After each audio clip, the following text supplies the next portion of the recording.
The gunmen burst through the diner doors at exactly 2:47 a.m., their masks reflecting the fluorescent lights like demon faces in the night. Maya Rodriguez had just refilled the distinguished older man's tea, had just smiled at his quiet thank you, when she saw the glint of metal rising toward him. Her body moved before her mind could catch up. She threw herself across the booth, her arms spreading wide like wings trying to shield something precious. The sound came next, a crack that split the world in two, followed by fire blooming in her left shoulder. She heard screaming, distant and strange, before realizing it was coming from her own throat. The man beneath her, Mr. Kong, caught her as she crumpled. His eyes, sharp and dark, locked onto hers with an intensity that seemed to slow time itself. Behind him, two men in black suits materialized like shadows given form, their weapons drawn, their movements precise and deadly. The gunman didn't stand a chance. 3 shots, 3 bodies hitting the floor. The entire exchange lasted maybe 10 seconds. 10 seconds that rewrote Maya's entire existence. "Stay with me," Mr. Kong commanded, his hand pressing against her wound. His fingers were warm, steady, so different from her own trembling limbs. "You will not die for me. I will not allow it." Maya's vision blurred at the edges, darkness creeping in like spilled ink. She thought of Sophia, her 6-year-old daughter sleeping at her neighbor's apartment 3 blocks away. Sophia with her bright eyes and chronic illness that devoured every paycheck Maya earned. Sophia who needed her mother to wake up tomorrow. "My daughter," Maya gasped, blood coating her tongue with copper. "Please, my daughter. I swear it," Mr. Kong said, and something in his voice made it sound like an oath written in stone. "On my honor, on my life, your daughter will never want for anything." Then the darkness swallowed her whole. Maya woke to softness. That was her first thought, floating up from unconsciousness like a body breaking the surface of deep water. Soft sheets against her skin, soft light filtering through cream curtains, soft classical music playing from somewhere she couldn't see. This wasn't County General Hospital where she'd taken Sophia 100 times, with its harsh lights and antiseptic smell and nurses who moved like they were running a marathon. This was something else entirely. "You're awake." The voice came from her right, accented and familiar. Maya turned her head, wincing at the pull in her shoulder, and found Mr. Kong sitting in a leather chair beside her bed. He looked different in the daylight streaming through the window. Older, maybe mid-50s, with silver threading through his black hair. But also solid, real, powerful in a way that had nothing to do with physical strength.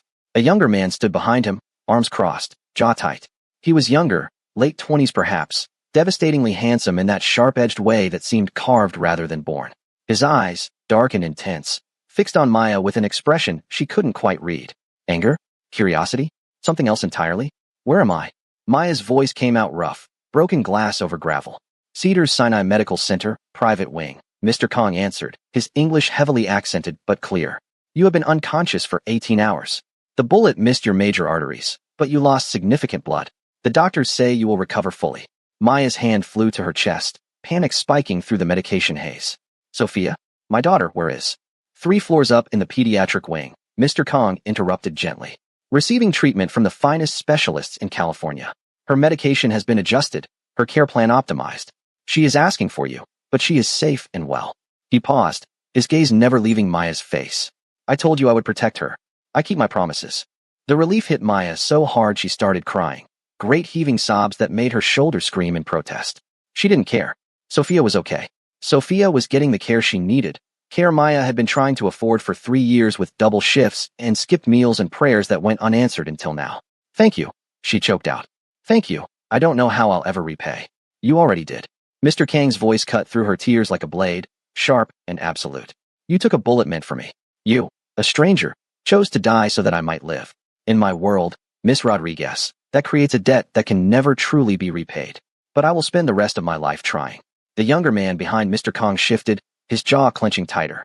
Maya caught the movement, saw the way his hands flexed at his sides like he was fighting the urge to speak. "This is my son," Mr. Kong said, gesturing backward without turning. "Kong Minjun. He manages our family's business operations." Minjun gave a slight bow, formal and cold. "Miss Rodriguez." His English was perfect, barely accented, his voice smooth like expensive whiskey. But his eyes remained hard, assessing her like she was a problem he needed to solve. "Would you throw yourself in front of a bullet for someone you just met?" Comment below and hit that subscribe button, because what happens next will change everything. Maya tried to sit up straighter, wincing as pain lanced through her shoulder. Minjun moved forward instinctively, his hand reaching out as if to steady her, then stopping midair like he'd caught himself doing something wrong. He stepped back, face carefully blank. "Miss Rodriguez," Mr. Kong continued, leaning forward in his chair. I must ask you something, and I need you to answer honestly. Did you know who I was when you protected me? Maya shook her head, confused by the intensity in his voice. You were just a customer. A nice one who asked about my daughter's picture and left good tips. She paused, studying his face. Should I have known who you are? Something passed between father and son, a look laden with meaning Maya couldn't decipher. Mr. Kong sat back, and for the first time since she'd woken, he smiled. It wasn't a happy smile exactly, more like relief mixed with something sadder. No, you should not have. That makes what you did even more extraordinary. I don't understand, Maya said. Her head felt foggy from whatever medication they had her on, and nothing about this situation made sense. The private room that probably cost more per night than she made in a month. The armed guard she glimpsed outside her door. The way Min-jun watched her like she was a grenade with the pin pulled. My father, Min-jun spoke for the first time since his introduction, his voice carrying an edge that could cut glass, is Kong Dae-sung. He runs one of the largest import-export operations in Los Angeles. Our family has significant influence in Koreatown and beyond. The way he said it, the careful emphasis on certain words, made Maya's stomach drop. She'd worked in Koreatown long enough to understand what wasn't being said. Import-export could mean many things. Significant influence was a phrase people used when they meant power that didn't come from normal business channels. You're telling me I saved a criminal, Maya said flatly. Mr. Kang's laugh was sharp and short. I am telling you that you saved a man who protects his community and his family. Sometimes that requires operating in spaces the law does not reach. But I am not a monster, Miss Rodriguez. I do not deal in drugs or human trafficking. I do not prey on the weak. I am simply a businessman who understands that in this world, real power comes from loyalty and respect, not from pieces of paper signed by bureaucrats. Maya wanted to be angry, wanted to feel betrayed that this man she'd almost died for was involved in organized crime. But when she looked at his face, she saw only honesty and a strange kind of honor that seemed as real as the pain in her shoulder. And now you feel you owe me. I do not feel it. I know it. Mr. Kong stood, walking to the window where early morning light painted the city gold. In Korean tradition, a life debt is sacred. You are now under my protection, whether you want it or not. Your daughter's medical care, your living expenses, everything you need will be provided. This is not charity. This is honor. I don't want your money, Maya said, surprising herself with the firmness in her voice. I just want to know Sophia will be okay. Help her get well, help me pay for her treatment, and we'll call it even. Min-jun made a sound, something between a laugh and a scoff. You think it's that simple? You think you can just walk away after what happened? Min-jun, Mr. Kong said sharply, a warning in his tone. But his son ignored him, stepping closer to Maya's bed. Those men who came to kill my father? They know someone saved him. They know a black woman threw herself in front of their bullets. Do you understand what that means? Maya's mouth went dry. They'll come after me. They'll come after you and your daughter, Min-jun said. And now she could identify the emotion in his eyes. Fear. He was afraid for her. My father's enemies don't leave loose ends. You're not just a witness. You're a symbol. You showed loyalty to our family, which makes you a target. The room seemed to tilt. Maya gripped the bedsheets, her knuckles going white. Then what am I supposed to do? I can't fight criminals. I'm a waitress. I'm just trying to raise my daughter and keep her alive. That is why I have a proposition. Mr. Kong turned from the window, his expression grave. It is unconventional, perhaps even shocking to American sensibilities. But it is the only way I can guarantee your safety and honor my debt to you.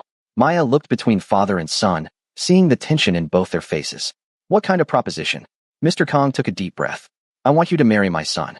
The words hung in the air like smoke, thick and impossible to wave away. Maya stared at him, certain she'd misheard, certain the pain medication was making her hallucinate.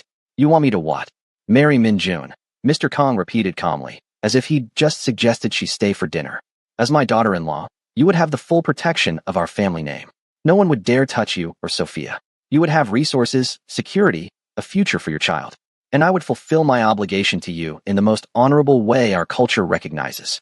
This is insane, Maya breathed. You can't just arrange marriages like it's the 18th century. And what about him? She gestured at Min-jun, who stood frozen, his face a mask of controlled fury. Does he get a say in who he marries?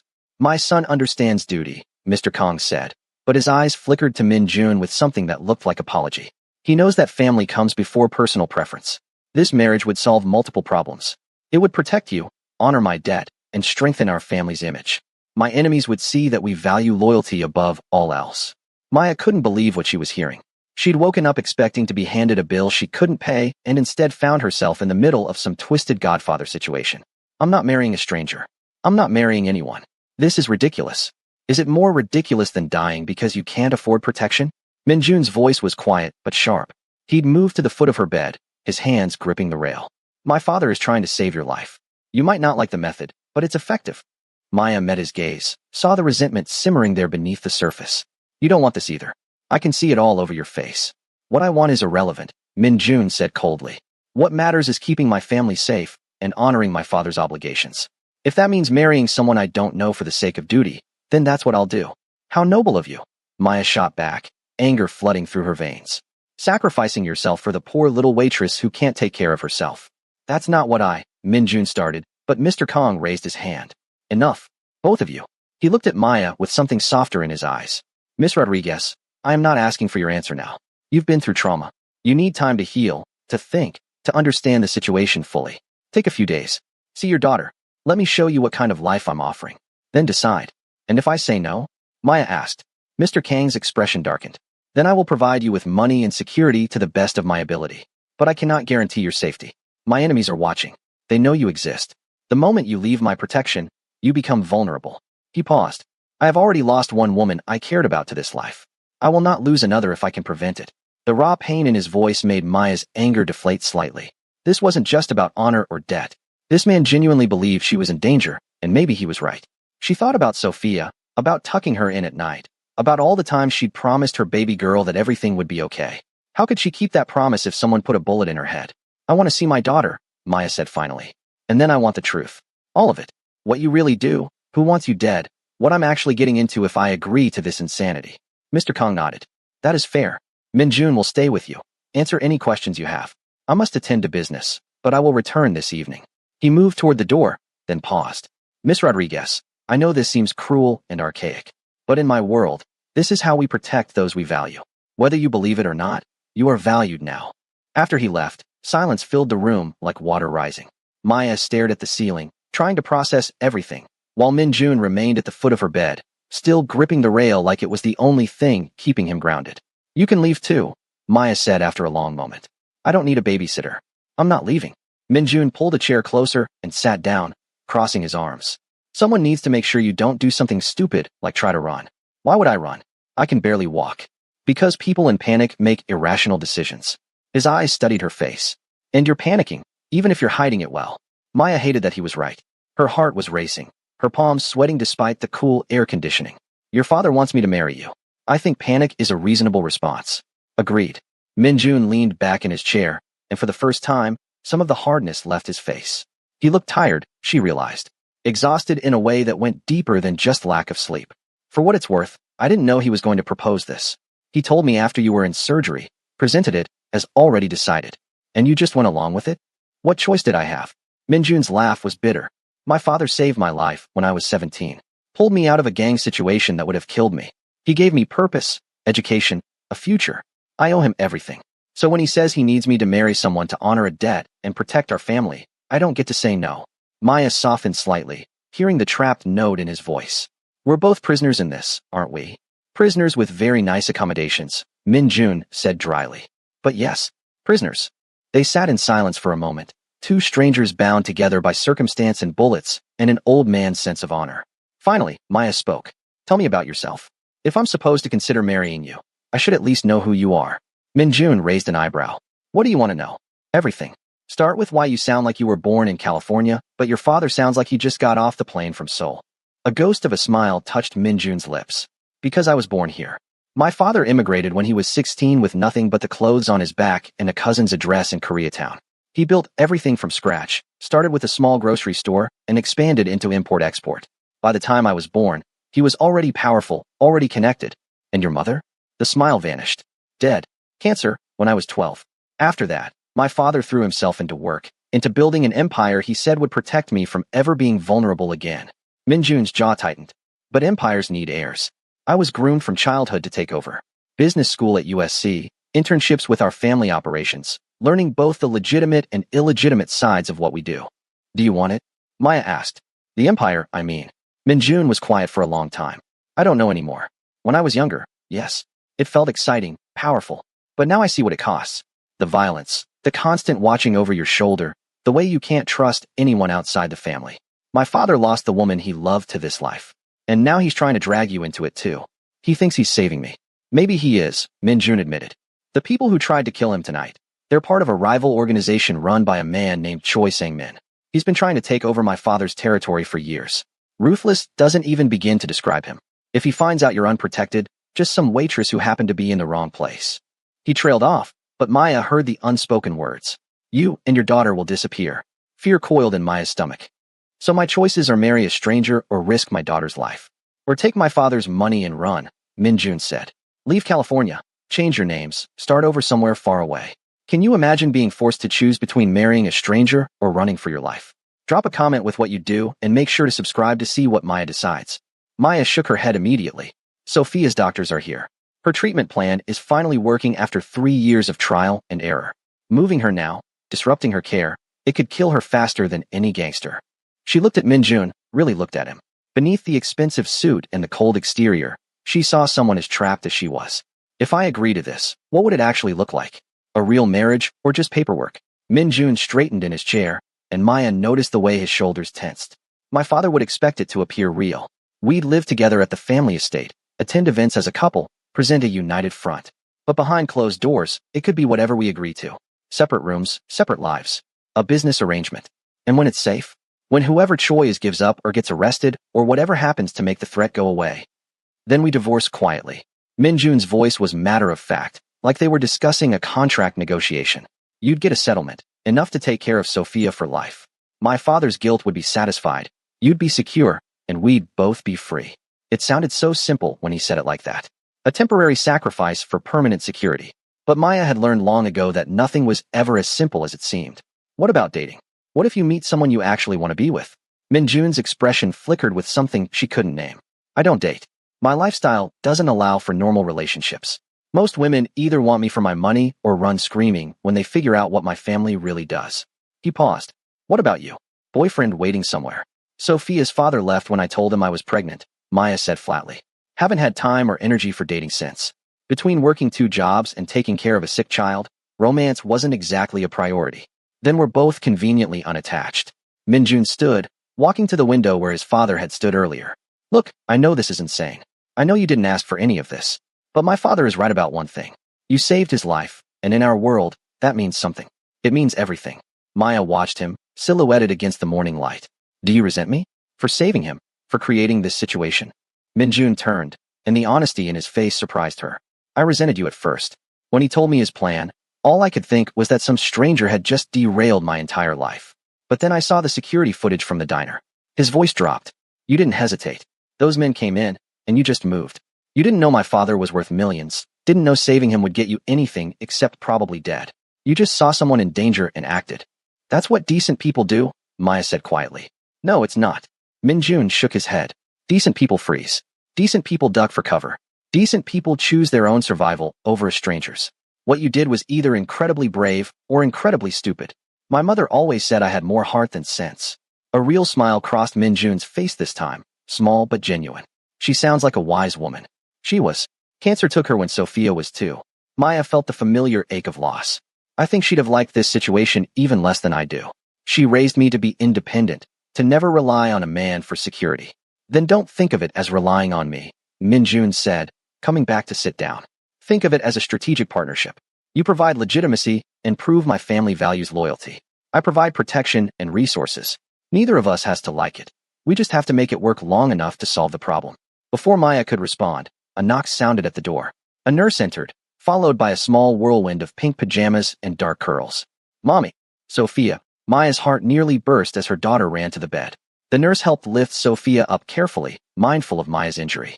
Maya wrapped her good arm around her baby, breathing in the familiar scent of her strawberry shampoo. Oh baby, I'm so glad to see you. The nice man said you were sleeping a lot, Sophia said, pulling back to study Maya's face with those serious brown eyes. He said you got hurt, but the doctors fixed you. That's right, sweetheart. I'm okay now. Maya kissed her forehead. How are you feeling? Are the new doctors taking good care of you? Sophia nodded enthusiastically. They gave me different medicine that tastes like grape instead of yucky. And my room has a TV that plays cartoons all day. And there's a playroom with so many toys. She paused, her expression becoming shy. Mommy, are we rich now? The question hit Maya like a punch. She glanced at Min-jun, who had stood and moved back, giving them space but watching with an unreadable expression. No, baby. We're just getting help from some kind people. Mr. Kong is really nice, Sophia said. He came to see me and brought me a stuffed tiger. He said tigers are brave like me. Her eyes shifted to Minjun. Are you his son? You look like him but younger. Minjun moved closer, and Maya was surprised to see his expression soften completely. I am. My name is Minjun. You must be Sophia. That's me. Sophia beamed. Did you know my mommy is a hero? She saves people. I heard about that, Minjun said quietly. Your mother is very brave. Sophia reached out and grabbed Minjun's hand with the casual fearlessness of children. Will you make sure the bad people don't hurt my mommy? She's the only mommy I have. Maya watched Minjun's face transform. The cold mask cracked, revealing something vulnerable underneath. He crouched down to Sophia's level, his large hand engulfing her small one. I promise. No one will hurt your mother. Pinky promise? Sophia held out her pinky finger. Minjun hooked his pinky with hers solemnly. Pinky promise. Sophia smiled, satisfied, then turned back to Maya. Mommy, can we stay here? I like it here. The nurses are nice, and they don't make that sad face when they look at me. The sad face. Maya knew exactly what her daughter meant. The look people gave when they saw a sick child, that mixture of pity and relief that it wasn't their kid. The look that had followed Sophia since her diagnosis. We'll see, baby. For now, you just focus on getting better. The nurse stepped forward. I'm sorry, but Sophia needs to get back for her next round of treatment. Sophia hugged Maya one more time, careful of her shoulder. Love you, Mommy. Feel better. Love you more, baby. After they left, silence filled the room again. Maya wiped at her eyes, not caring that Minjun could see her crying. She likes it here. She's happy. I haven't seen her this happy in months. Minjun returned to his chair, but his posture had changed. He looked less like a man forced into duty and more like someone who just understood the stakes. She's a good kid. She's everything, Maya said fiercely. Every choice I make, every sacrifice, it's all for her. That's why I can't just pack up and run. That's why I can't risk her safety by refusing your father's protection. She met his eyes. That's why I'll marry you if it means she gets to grow up. Minjun nodded slowly. Then we understand each other. Do we? Maya challenged. Because I need you to understand something. I'll play whatever role your father needs me to play in public. I'll be the grateful bride, the loyal daughter-in-law, whatever. But Sophia comes first. Always. If your world ever threatens her, if this life you live ever puts her in danger, I'll take her and disappear so fast you won't even see the dust. Fair enough, Minjun said. And you need to understand something too. Once you're in this family, you're in it. There are rules, expectations, things you'll need to learn. It won't be easy. Nothing about my life has been easy, Maya shot back. I worked 3 jobs while pregnant and homeless. I've slept in my car so Sophia could have a roof over her head. I've donated plasma for grocery money. Whatever your family throws at me, I've survived worse. Respect flickered across Minjun's face. I believe you. He stood, straightening his suit jacket. I need to check on some business, but I'll be back this evening with my father. Use today to rest. Think about what you want from this arrangement. Tomorrow, if you agree, we'll start making preparations.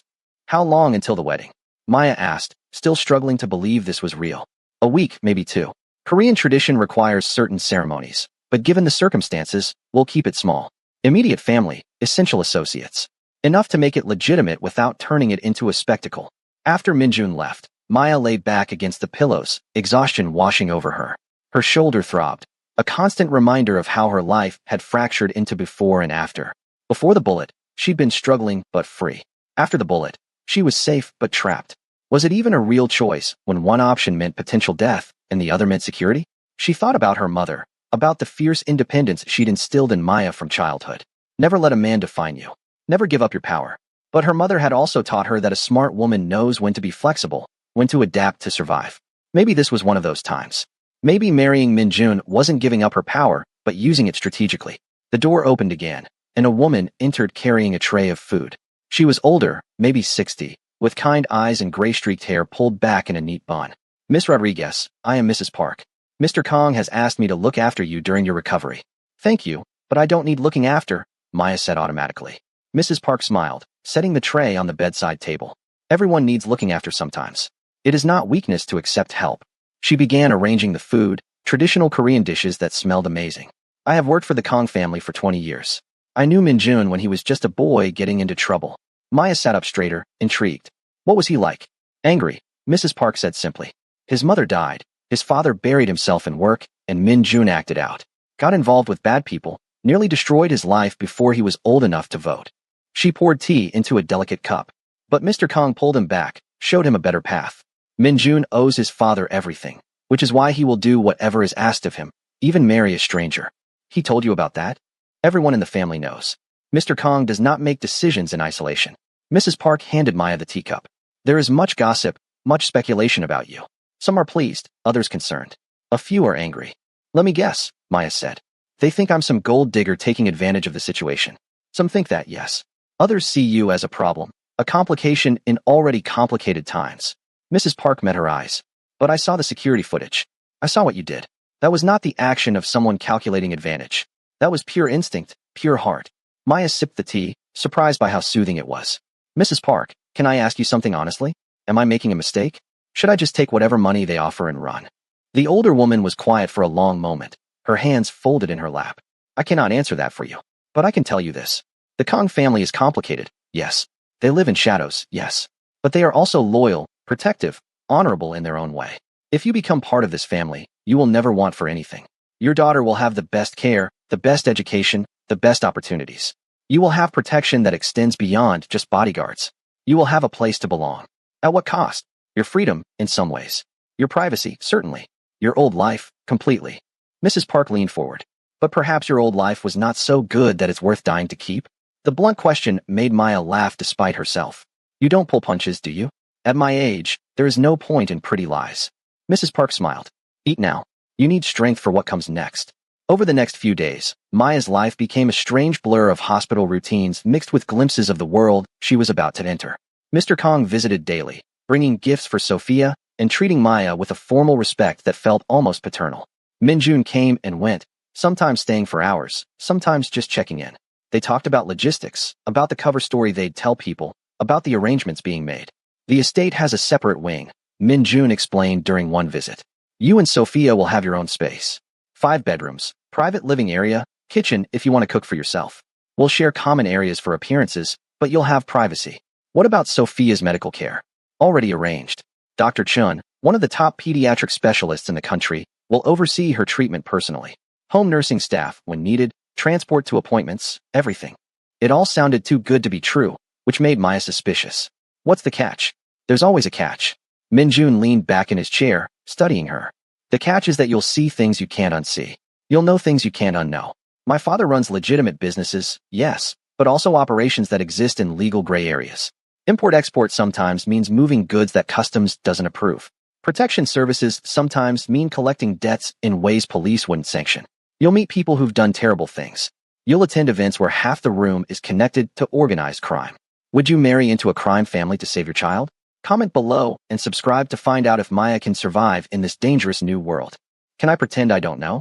Maya asked. Just focus on Sophia and ignore the rest. You can try, Minjun said.